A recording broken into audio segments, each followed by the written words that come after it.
सच करो। अरे इसमें सच करने की क्या बात है, बताओ तो सही क्या हुआ। हे माता, जब तक तू सच नहीं करबो तब तक हम तोरा कुछ नहीं बता। हम अपन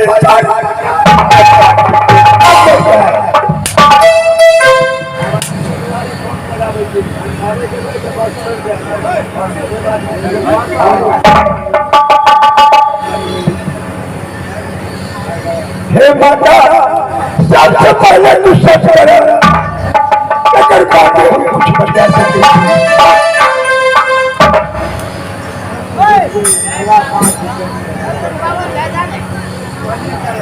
अरे बिना सच में नहीं हो रहा। नहीं माता, अगर तू नहीं सच करबो तो हम अपन पूरा शरण में देंगे। तो ठीक है, दो सच मरना विशुद्ध सच, यदि दो बाहर ना करे तो 80 कोस का रखने वाला। याद कर लीजिए भाई साहब, अब सच्चाई क्या दिखाई की नहीं जगत भजन जा रहे हो। अब तो बताओ क्या बात है। सबसे पहले तू ये बताओ कि सबसे महाभक्त कौन के थी। हमारा सबसे प्यारा इस दुनिया में राज निर्माता रुदल सिंह है। राजमाता के जंगी रुदल सिंह है। अच्छा माता, अगर आप बचपन से तो पूजा से चलो हमारे कोनो स्थान नहीं है, स्थान पे तुम्हारा भी है, सारे संसार के है, लेकिन सबसे ज्यादा उसका जितना भूमिका है उतना तुम्हारा नहीं है। माता ठीक है, तो हम जरूर मानो, मान लो। बाकी एक हमरो इच्छा है तोरा कुछ कहे के लिए से तू हो तोरा यदि जे इच्छा होगा। हे माता दुर्गा, अगर तोरा दुनिया में सबसे महान हो जय बाबा के जंगी रुदल सिंह के ऐसे नहीं करा और जगह नहीं दिया है समय यहाँ तो भी मंगने के रूप धारण करके चल जा राजमाता। अगर तेरा थोड़ी और भक्त रुदल सिंह तो जरूर करो, सेवा करो। अरे तो इतनी सी बात के लिए तुमने सच करवाया। हाँ तो ठीक है, यदि तुम चाहते हो जो राजमाता जाकर के जंगी रुदल सिंह के एक भीख मंगनी बन के परीक्षा ले तो इसमें कौन सी आपत्ति है। हमारी अभिलाषा है, अभिलाषा को पूरा करना और कोनो बात नहीं।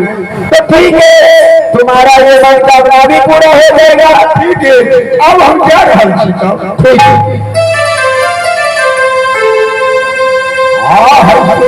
कहानी माता कहूँ के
चल गुरु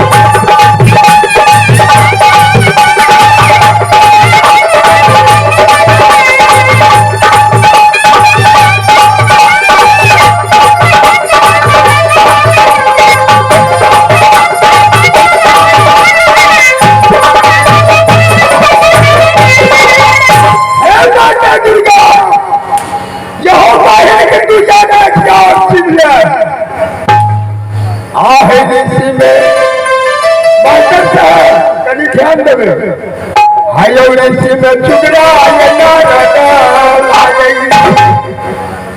आया जादू में चुगड़ा गए दुर्गा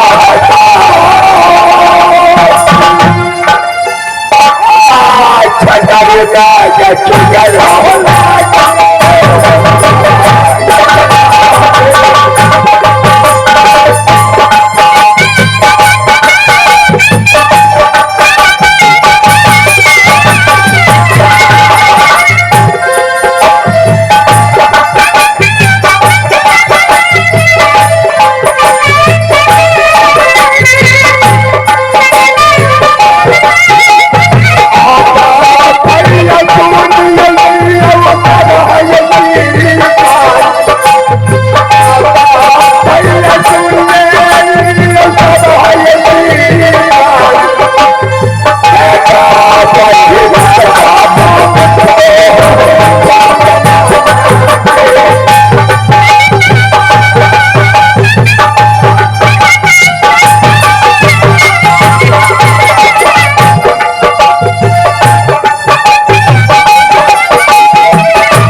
कि एक मास के लिए मैं अपने ससुर जा रहा हूं तब तक हफ्ता को अच्छे ढंग से चलाना। अच्छा बोलो आज मैंने कुछ सोचा है मेरी बात दिल में सोचा है रूबन से महाराज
Oh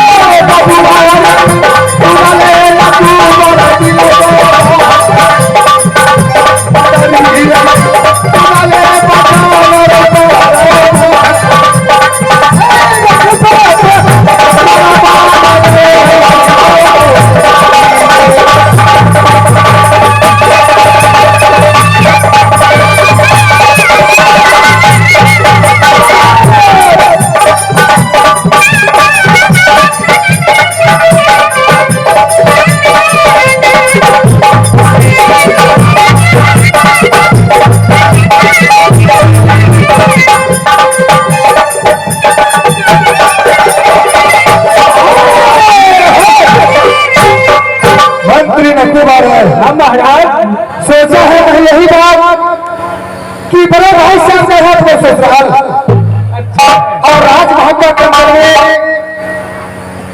24 घंटा का मैं कुछ चाहता हूँ। 24 घंटा के लिए कि राज मोहब्बत के अंदर मैं 24 घंटा के मैं प्रतिज्ञा रखूंगा न किसी भिखारी का भिक्षा, अच्छे न किसी प्यासा के पानी राज मोहब्बत में नहीं मिलना चाहिए। 24 घंटा जो बीत जाएगा तो भिखारी का भिक्षा, भूखा के दाना, प्यासा को पानी भिखारी का भिक्षा दिया जाएगा। क्या ये बात हमरे है ना? इसलिए कि जब तक प्रसंग रहेगा तब तक रुदल सिंह राज महापावरा सिंहासन के पास रहेगा।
पश्चिम का फरम दक्षिण का उत्तर जाना चाहिए। ठीक है भाई, 24 घंटा के अंदर में कई दरबार में प्रवेश न करें। ठीक है।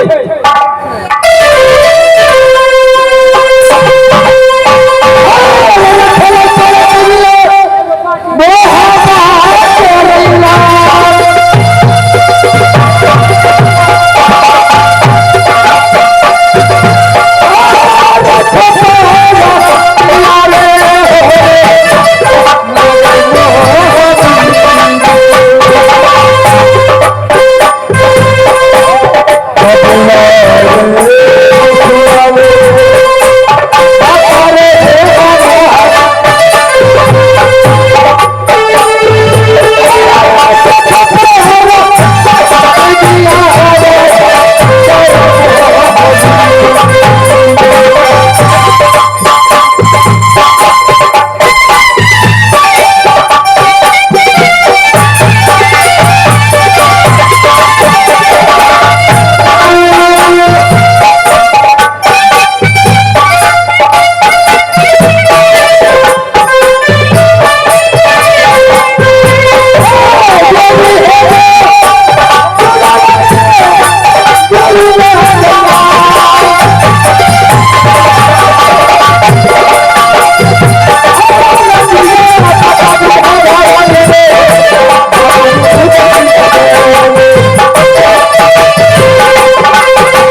बाबू वाले में जाइए उतर